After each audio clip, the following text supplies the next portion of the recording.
Notts County Talk, we are live with episode 27, George, of the Pavis Perspective, sponsored by Better Buys Computers. Episode 27.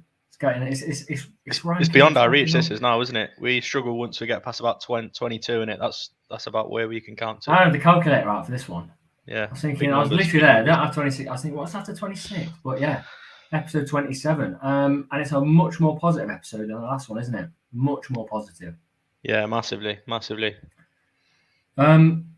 Straight into it then. Obviously, we're going to be talking about the incident that happened briefly, but let's get straight into it. 6-1 against Barnet. Massive. Absolutely massive. You know, it's such a confidence game as well. You know, you got Eli Sam making his first league start, scores 2, wanted to get 3 as well. Unfortunately, he got bought off before he was able to. Wharton scores after a bit of a drought. He's had a bit of a dry spell, not in terms of just goals as well, just in terms of performance, I think, as well. Rodriguez as well, he gets another one. Another player that's, you know, his form's dipped a little bit, gets a goal. So great for confidence, fantastic for confidence. Just a little bit disappointed that we didn't keep the clean sheet, because I think, you know, if you're ever to keep a clean sheet, it was against Barnet, because with the most respect to Barnet, they weren't great, were they? They weren't very good at all. I don't think. That's polite, that is. Yeah, they were so poorly organised. They just really couldn't cope with the pressure that we were applying on them. And I mean, to be fair as well, I mean, if they had a better keeper in it, wouldn't have been 6, because I think 4 of the goals he could have done a lot better for, especially the first. Like the first, he looked so slow to, like, just because he spilt it, didn't he, from the original shot, and then Sam sort of poached it in. But he's got to do better. But you take it, you know, like I say, massive confidence boost for all the players that scored. Yeah, enough digging out of Barnet. I'm going to do it once more, but like they've had a tough time with things lately. They've got their keeper, genuinely, I think it's on loan from Norwich, one of the worst individual performances I've ever seen live. I think, like you say, the first goal is a massive error. The second one, good hit from Cow. It's literally straight at him. He stands up and he saved it. You know what? Genuinely, the worst of the lot for me was Ruben's goal. Ruben's quite wide. It's genuinely awful. I think we'd have still probably scored 3 or 4, but it was dreadful. And you've got no hope when that happens as a side. Absolutely no hope. A lot of people here saying, maybe we do need to have a bit of a grown-up conversation here. If Chickson's not scoring there, is he ever going to score? You know, pop shot, and he probably would have scored. Yeah, I know what you're saying, but you just got, you know, don't let it die. Just let it live on. Let it live on. Callum's only here. Yeah, Callum's only watching until Chickson gets out, then he's going elsewhere. I tell you what, though, what performance Chickson put in. Yeah. What we're joking about is insane. Incredible. I mean, I'd have been decent at fullback against Barnet, but I genuinely believe that's probably the best performance I've seen him in a Notts shirt. He was, really? Yeah, he was brilliant. Like, going forward, it's the best I've seen him, because we always sort of think he's not that great going forward. He's a bit scared to take a man on, but he didn't look too phased, did he, on Tuesday night against Barnet? So I think, yeah, it's one of his better games for Notts. I wonder whether, you know, another performance like that, would there start to be a conversation creeping in about Chickson or Taylor? Possibly. Yeah. I know. He's played against Barnet, and I've just said now I could have played against Barnet and looked decent at left back, but yeah, he's played at fullback before, and he's played at wing back before. And, you know, at the start of the season we were saying, look, he's playing at wing back, he can't get past the man. Well, he's shown now he can get past the man. He definitely can. There was a spell towards the end of the game. He made the wrong decision at the end, and I think if it had come earlier in the game, he wouldn't have made the wrong decision. I think he made the wrong decision and lost the ball because he was tired. Like they were just tiring towards the end of the game. He ran about 50 yards, 60 yards. I think you'll remember. I know you forgot your glasses, but you should still remember that. He ran about 50 yards and then lost the ball, but he looked comfortable on it. Usually I'm looking at him, looking over his shoulder, thinking, is he going to get caught up or tackled? But he wasn't. He was very, very good. And I think he's a complete unsung hero in this side. Genuinely. I know Callum sings his praises on this a lot, but as a without joking, he is, from what he started with as when he first came in under Ardley to what he is now, is a massive improvement and one of the most reliable players in the whole team. Now, he doesn't have a bad game when he plays. Yeah, you got to give a lot of credit to Birchnell for that, I think, because he was pretty much ready to leave last, wasn't he, under Ardley? And then you've got Eli Sam as well, who's he's not had much game time at all, really, since he's come in. And he's come in now, and he's been, got man of the match last game, and it's probably one of few man of the matches that I've agreed with this season at the Lane anyway. Yeah, he's been brilliant. I do think you got to give a lot of credit to Birchnell for that. Yeah, I mean, to keep a player happy that's not like Sam was getting, like, at some points he was the last player we're ever going to see come on the pitch. Even when we needed a goal, he wasn't coming on the pitch. Yeah. So to see him getting the opportunity and to keep working hard. I mean, Charles just put it in the chat. His second goal, the ball from Cameron, and Ian's talking about Cameron. We'll talk about him in a second. But the ball over the top is genuinely. If you saw that from a few years ago from Pirlo, or De Bruyne currently, you'd be raving about it. The touch on the outside of his foot to get it under control and finish. A few weeks ago he was panicking. It's his involvement in the play as well. And don't get me wrong, I think he did it twice in that game I counted where he just made the wrong decision. But he's played. I think he played about 70 minutes. It might have just been a little bit less than that. And to be doing that in 70 minutes at this level, when I don't want to say low on confidence, because it doesn't seem like he would be that low on confidence from what I've seen of him. He's quite confident in himself. He believes in his ability. But, I suppose you doubt yourself a little bit. You know what I mean? And you can see that, I think, in his performances before this. And it sort of led up to this point. His involvement in plays improved so much. His game management is a lot better. He just seems to be a much better player now than he was, He makes the good decisions. He keeps the play ticking over. He knows when he's not going to... Like, he was so rash when he first came. I remember giving a free kick away last minute against Kings, and I talk about it. They scored an equaliser, I think it was last season. His decision-making was awful. And every time you saw him track back, you were worried. You were genuinely worried. Didn't ever make the team better. Now he's really making a difference. He knows when to run with the ball, when to take a man on, when to pass. Nothing but praise for him. Absolutely nothing but praise for Eli Sam. And he was dead and buried a few weeks ago. And I'll give you the credit. You said at Kings Lynn that he's coming back in the side. Yeah. Thank you. Mad. So I'll go have a look up there. We've got a comment that I want to bring up. It's only right to bring it up. Let me just find it. Ian says, impressive Cameron during the game and post-match over the racist incident. Great leader for someone so young. He didn't even take a minute to think about it, did he? He knew exactly what he needed to do as a captain of the football club. He handled it really well. I mean, initially, no one knew what the ref was doing running left and right, did we? No. We had no idea, certainly where we were sat in the Pavis. We had no idea. To have that at Med Lane, horrible. To have it anywhere, but, when you're there at Med Lane, horrible incident. And I thought, it is. Yeah, ridiculous. It really takes the shine off it as well, doesn't it? When things like that happen, it's so disappointing because you won't expect it to happen. You just feel like Notts fans are such a great bunch. I don't really know the ins and outs of the story, if he was a regular or not, but it doesn't really matter, to be honest. He was in the stadium. It's happened. But Rob Hall put a statement out, didn't he? It was class, to be fair. He's sort of saying stuff. I can't remember it word for word, but he was saying something along the lines. It's not the way he'd like to be clapped off a pitch, but he realised that the way he was clapped off by the Notts fans, he realised it's just 1 in 5,000+ person that was like that, and it doesn't tarnish the whole fan base, which is good of him to say. And I think he dealt with it very well as well. And the whole team, like everyone did, the ref did really well to deal with it in the way he did. He said if it happens again, the game's going to be abandoned. We've got to give credit to the referee there.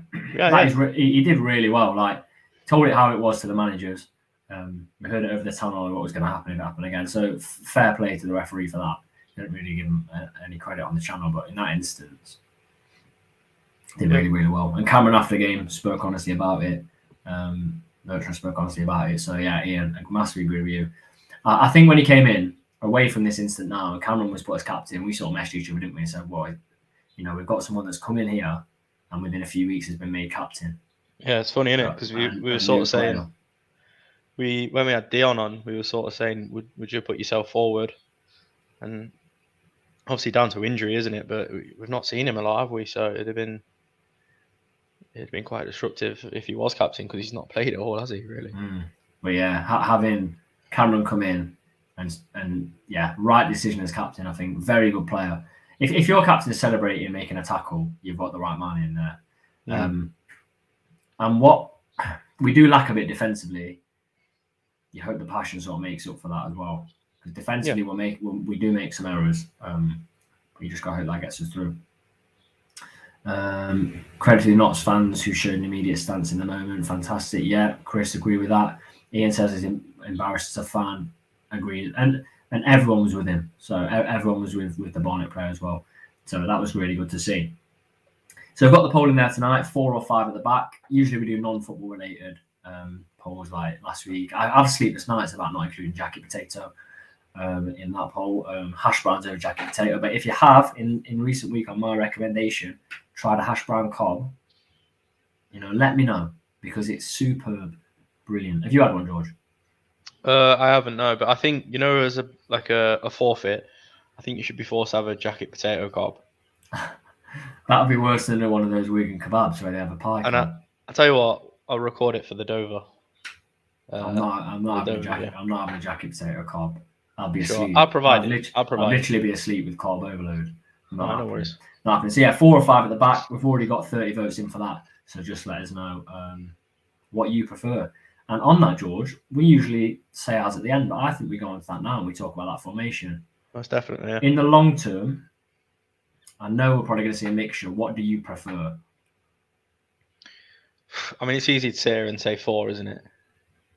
After what we've witnessed. My big concern for the 5 at the back is when it's not working, we go to 4 at the back and go a bit more attacking. And it seems mostly works. Yeah, it does, right? But I do think Barnet, it's a good test. They are a good side. They won at the weekend. They are a little bit in turmoil, but they were poor on the day, weren't they? If we're going to be honest. Did we make them look that poor? I think we did. We played some really nice football, but they were also, they made it easier for us, didn't they, for sure, with the utmost respect. So it's going to be interesting to see how that formation would go against like a Chesterfield or a Boreham Wood or someone like that, like someone further up the pyramid that would be a little bit hard, a lot harder to break down. Who we would need I feel a little bit more in terms of a defense in the game. So it entirely depends, and it's hard to say for me. I'd say 4 because I was sort of calling for it, and we were reverting to a 4-3-3. I know we played a 4-2-3-1, but it's not that different to a 4-3-3, is it? 4-2-3-1. Yeah, I'm gonna say 4, but I don't feel like it's really had the true test yet. Yeah. Ed Francis is the key, though. Yeah, I knew you'd say that. Andrew says Bryn seems to be the only one missing out in a 4. So if you didn't see Bertrand's post-match, he said he played Brynley because their striker, I think it's Mason Clark, he's quick and he wasn't too big. I know they lost a player to Bromley, who was the biggest sort of more aerial threat. So he played Brynley. It worked really well. Playing Brynley worked fantastically. I thought Brynley was really good. If you go in against, like you say, your Chesterfield, your Stockports, can you play one natural centre-back? I don't know. Then you've got the decision to make. Does Brynley miss out over Richardson? And as an out-and-out right-back, I'd rather have Richardson. But you can't leave Brynley's a very good player. You can't leave someone at Brynley out. So I think, if you looked at the 5 at the back formation as a whole, the way we've been playing like 5 and then a couple in midfield, you can talk about Brunner, you can talk about Roberts, and you can talk about Rodriguez. For me, the biggest problem is, genuinely, I've been thinking this for a while, and Andrew's reminded me of this. The biggest problem is, if you switch that 4, what happens to Brynley? Because you can make the rest work. You can't have I feel like we recruited for a 5 at the back. Yeah, definitely. And I just don't. That's why I think Bertrand's a bit reluctant, because you don't want to be like leaving Brynley out game after game after game. But how do you fit him in? Very, very true there from Andrew. I think you've also got to think about the player himself. I mean, I say this quite a lot about Bradley because he's probably the most professional player we have at the club. Well spoken, knows his stuff about nutrition, all that sort of stuff. Does he like being played centre back? Like right centre back and like centre back of a 4 is complete. Right centre back of a 3 and centre back of a 4 is completely different. So different. Right centre back of a 3, you sort of still have some fullback roles, but not like you can advance a lot more than a centre back of a back 4. It's completely different. Does he like playing in a back 4? It's hard to say, isn't it? But all these components come into it 100%. But he put in a good performance against Barnet. But then again, they didn't really put much on us, did they? So it's not really a true test, is it, of the formation and certain players in certain positions? Not really. Good point. Wayne says 4 or 5 at the back, both. To win more games in the league, you have to be unpredictable and then be able to change you up throughout the match. Agree. Have impact off the bench. Yeah, I agree with that. I'm just thinking in terms of which do I prefer. I prefer the 4, but there are going to be games we're going to have to go 5 at the back, whether it's from the start of the game or mid-game. But then you've got issues as well. Chris said we've got the midfielders. We've got to fit midfielders in. The squad depth is massive, and I'm not massive. I don't know all the players for Stockport. I don't know all the players for Chesterfield. I don't know all the players for Wrexham. They'll be having the same issues, but in different areas of the pitch. Maybe the same areas of the pitch. But we have a squad where we saw Aaron the main play for the first time in weeks and weeks. I know he was injured, but in weeks, first time. Alex Lacey didn't even get on the bench. So it's really interesting debate. Dover away. I'm thinking of the league game. I wouldn't be surprised if we see the 4. Halifax. I wouldn't be surprised if we see the 5. Do you think? But then it's an opportunity to play that 4 at the back and test it against the bigger sides. Exactly, that's what I'm thinking. In the cup competition where it's, at the point we're at now, I can understand people saying we need to take the league seriously, we need to put that first, right? But if we lose again on Saturday, I think it will be bad, because it's okay like leaving a cup competition and losing, but that affects the squad. You want to have that winning mentality, go into a game saying we're going to win this game, we want to win this game. If you come away from a loss, it's not like you can just bounce back and be like, oh, it doesn't matter, because it does matter. You want to win every game you play.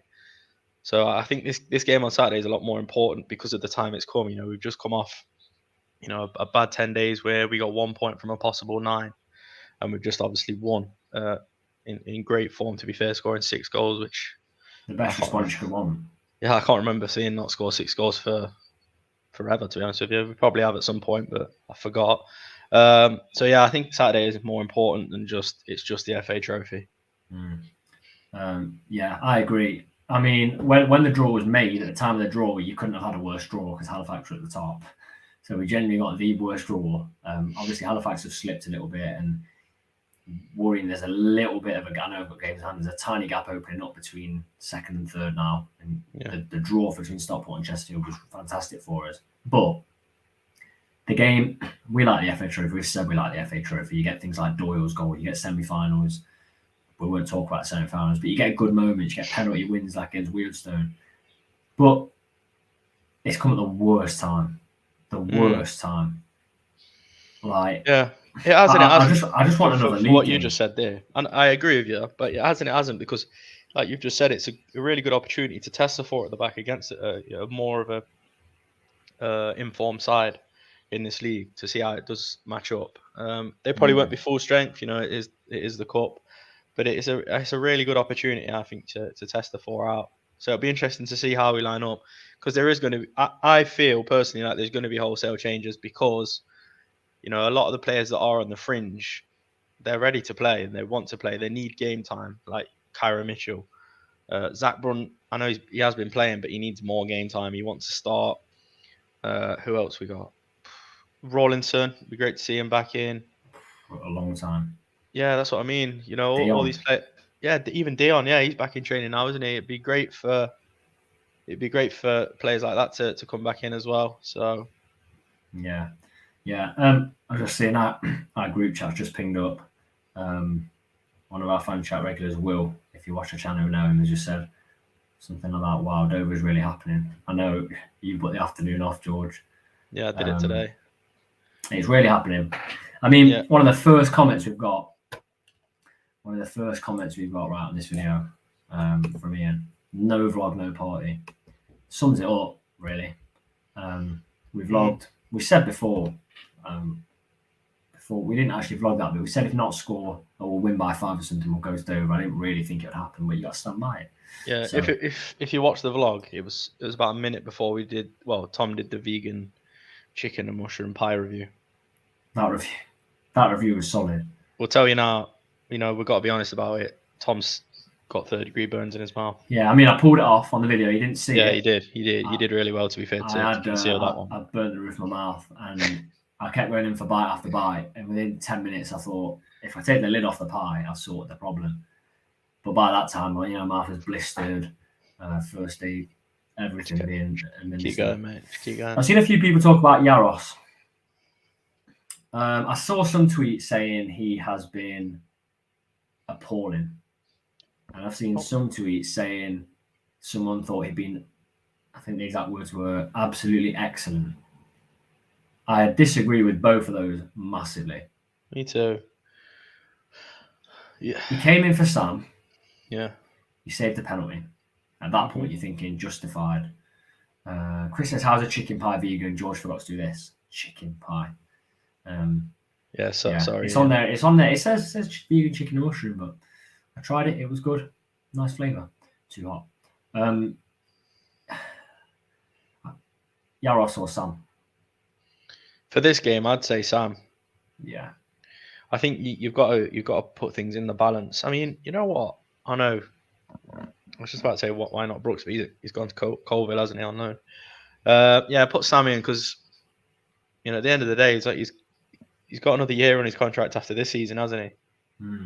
He's on it. He's gave him a 2 year at the start of this season, so we've got to keep these players happy because he's been a good servant to the club, and he's not really done that much wrong in my opinion. But Yaros, I think a player to get player of the season in the league who's a goalkeeper, that's unheard of. So, and I know it's in Ireland, say what you will, but it's still a decent level. It's a good level of football. You couldn't play that. Well, yeah, exactly that. Yeah. If they did 6-a-side maybe or 5-a-side, you're pretty good in goal at 5-a-side. Not in goal. That's Jordan. We need to get a highlight reel of Jordan at 5-a-side. Unbelievable. Yeah, it's ridiculous. You wouldn't believe it. But where was I? Yeah, so yeah, he must be a good keeper, and he saved that penalty. It's a good penalty save. You've got to give him time to bed in. It's been 2 games. I remember Patterson. People were saying when Patterson came in, he was fantastic from the get go. He was good, but I remember that Halifax away, his positioning for a couple of the goals was bad, and we've seen that with Yaros. So just give him a few games. I think it's easy to criticise a keeper because if they make a mistake, it leads to a goal. Whereas it's different if it's an outfield player. So I think, given time, we're going to see the best of him without a doubt. I think he's played a game on Tuesday where he could have been asleep for half the game. Yeah, exactly. He literally could have sat on a deck chair, and the other game could have sat in the stand. Yeah, the other game, the conditions were crazy. Like it wasn't very good weather conditions. Yeah. So I think this from James. Fan chat regular as well. Too early to judge Yaros, can at least kick it what Ian wants. I think we'll see the better of him. Whether we'll see the best of him against Dover.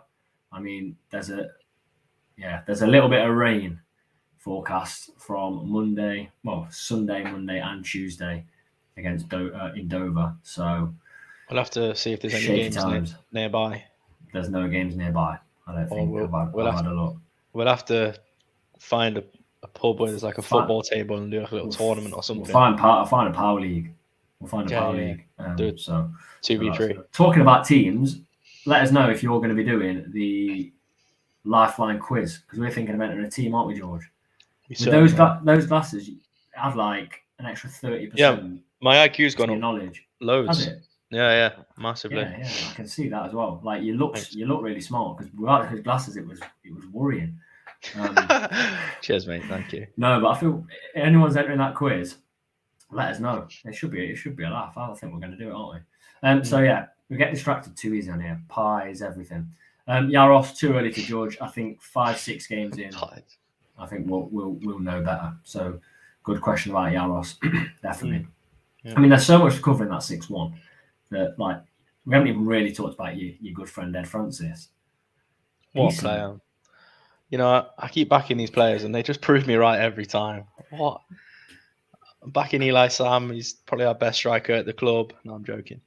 But you know, he's whacking form. Ed Francis didn't start great to the season. I hold my hands up, but I just knew like that Wrexham performance. His performance on Tuesday was good, but it was nowhere near as good as Wrexham. And I just feel like with Palmer and Francis playing in that 4-2-3-1, it allows the fullbacks to still get forward as much as they would if they were wing backs. Do you know what I mean? You've got that defensive cover. So yeah, gone off on a bit of a tangent, but yeah, I think he's class. It's one of those where if you don't really watch him, a bit like Palmer sometimes, if you don't watch him, the attacking players can outshine him, and you don't 100%. really see the best of him. So yeah, I'll agree. I'll hold my hands up. I was saying he wasn't very good early on in the season. He wasn't that great, but you know he's stepping in and to have those options off the bench. You know, is he now choice over Vincent? I don't know what's happened with Vincent. I don't know if there's something in there where Brunt has to play. You know, part of his loan nearly has to have so many minutes, but getting picked over Vincent. So I like Vincent. You know, he's got so much energy. He brings so much energy to the game. I like him.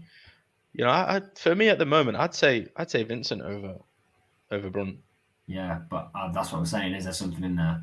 Is there something in there that he has to play? This goes back to the thing that I say. Like you can't. As much as it looks good on us when we develop players, and it helps us in the future for when we do develop. When we want other loan players, if we develop in players that we've had before and they're coming on and they're getting the game time, it obviously looks good on us. So we're more inclined to get better loan deals later down the line. But we've got to think about us first. You know, Vincent's our player, and I think he's class. He's been so good in the games he's played. He's chipped in with a few goals, a few assists as well. He just brings that energy, and he's one of them players where, you know, if you're up against him, you'd hate it because he's just on your back. You wouldn't be able to mark him, would you? No, you wouldn't. And if you was to take the ball off him, you just know he's going to be half a step pace behind you. Do you know what I mean? Yeah. So I think we're going to need him in those bigger games. Team Vincent. Yeah. So Vinny came off the bench Tuesday, but Brunt didn't. I thought it was the other way around. I thought Brunt came off the bench on Tuesday. I don't remember. Yeah, I genuinely thought Brunt came off the bench on Tuesday. Yeah, Brunt did. Yeah, Brunt did. Vincent didn't come on. No, I don't think he did he? Final person, I saw someone mention it that they're frustrating before we go into the Halifax side that we would play. Nemain.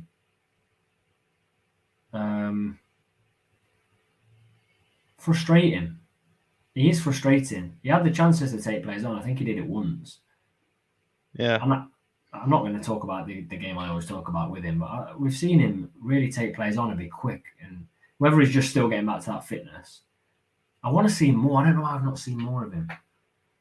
Who do you put him in for, though? You know, he has. To be fair, he has been injured, hasn't he? Recently, he broke his hand. So that would be why we've not seen him loads recently. But he's coming back in now. But he's like I don't know. He's a winger, isn't he? Yeah, not a wing back. I'm playing a wing back. Yeah, he's a winger. So maybe if we sort of see the four at the back a bit more, we'll see him a bit more. We'll go on to our team in a minute for the Halifax game. And then usually we just, if there's two games, we say, what would you change for the Barnet game? We'll do two separate formations and we'll whiz through them. So Halifax, for the Halifax game, FA Trophy, you run me through your whole team to start off with. Halifax. Yeah. Slocum. Yep. Back four, Dion, Rawlinson, Cameron, Chickson. 2, I'd go Francis, Palmer. 3 in front of that, I'd go Sam, Cairo, Vincent, Wharton. I think you're asking for a pasting. If they put their full team out, you can't be playing Rawlinson and Kelly Evans together, be shattered. Be all right. Shatter. No, I think you go Slocum in goal. I think you go back four. I think you go Kelly Evans, Lacey, Cameron, Taylor if available. I would then go midfield two of Palmer and Vincent. I'd then go Brunt because he still needs more game time on one side. I'd go Ruben because he's playing himself into form. Nemain on Wootton. And I'd Cal off the bench. Have Eli Sam off the bench. Don't forget, we've got a game Tuesday. It might be a bog on Tuesday. Players need a bit of a rest. Yeah. I respect it. Respect your team. I don't respect it at the same time. There you go. Sounds about let us know what you guys think. Brunt's cup tie, of course he is. So then I put Ruben. Stinker. Cal in there. Stinker. You've got Rawlinson playing on like it's one of those games. If you play FIFA or something, their fitness ball's on red. Literally red, and you're there holding the button to just keep him sprinting all game. You're one of those players. Charlie's made a class point here. We haven't mentioned Palmer's goal, have we? It's been coming, hasn't it? It's been coming. I mean, I'm ecstatic for him that he got the goal as well. I think I was tweeting something like he's finally scored or something like that when it went in. So really good. Chuffed. And then we go to Dover on Tuesday night. Literally, we go to Dover on Tuesday night. Yeah. 4 at the back again for me. What food are you going to review before we go on to the team selection? None. I'd be highly surprised if they have any food in. I just think they're service station job. Service station. Let me know what you would like me to review on in the comments. I will try and get a review into the vlog. I'll go first this time. Yaros in goal. I'll have Chickson at left back. I'll have going 4 at the back. Yeah, I'll have Cameron and I'll add Brindley. I think we'll be okay with that. And then I would then have Richardson at right back. Yeah. 2 midfielders. Palmer. Francis. He's coming round. Can't believe it.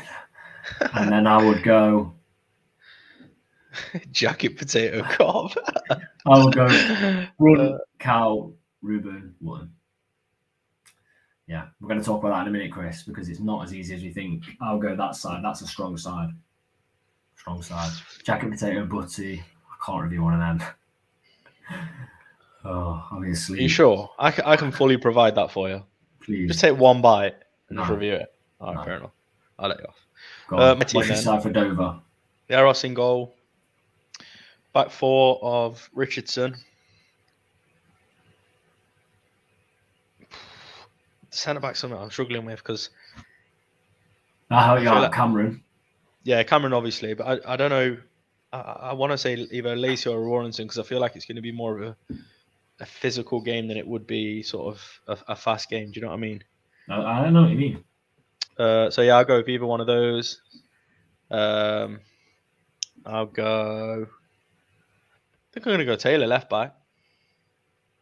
Okay. If he's ready. Yeah. If Chickson's playing at the weekend, 2 games on the trot, he's not had that much game time. I can't really see him being fit. Centre mids, Francis. What? Yeah. Gluten-free vegan chicken kebab. Sorry, I've interrupted you there. Centre mids, Francis and Palmer, obviously. In front of that, Roberts, Sam, and Ruben, and Wootton up top. I left Sam out of my side. I feel a bit upset. I don't think you can. Don't worry, right. Chris made a good point. Dover held Stockport for 82 minutes away, and they had a man sent off for a large majority of that game. They lost 1-0 to Stockport with 10 men. They lost 1-0 to Southend, who Southend are on a run, and they beat Eastleigh 1-0. They've turned a bit of a corner. What did we say a few weeks ago? This will happen now the Notts game has been postponed. This will not be easy as we think. Definitely not. I know they're bottom of the league with minus points. They've let in 60 goals, but they've only let 2 in the last 3. Worried? But we're vlogging. But I'm worried. But we're vlogging now. No jacket potato butty on a vlog. This is peak knots. Peak knots, isn't it? Jackie Potato Butty, that's brilliant. That's going to be a difficult game. No, it is. I agree with you. You know, the pitch and the conditions suit them more than it suits us. It's not going to suit our style of play at all, is it? So, no. Sorry for butting in. We saw that against Kings Lynn. It took us 45 minutes to even get used to the pitch. Yeah, and then we went to a 4 and we battered them. The rest is history. Yeah. Yeah. So yeah, that will not be easy. I mean, before that, they lost 5-0 to Solihull. They're conceding for fun, but they've scored 20 goals in 27 games. They can score.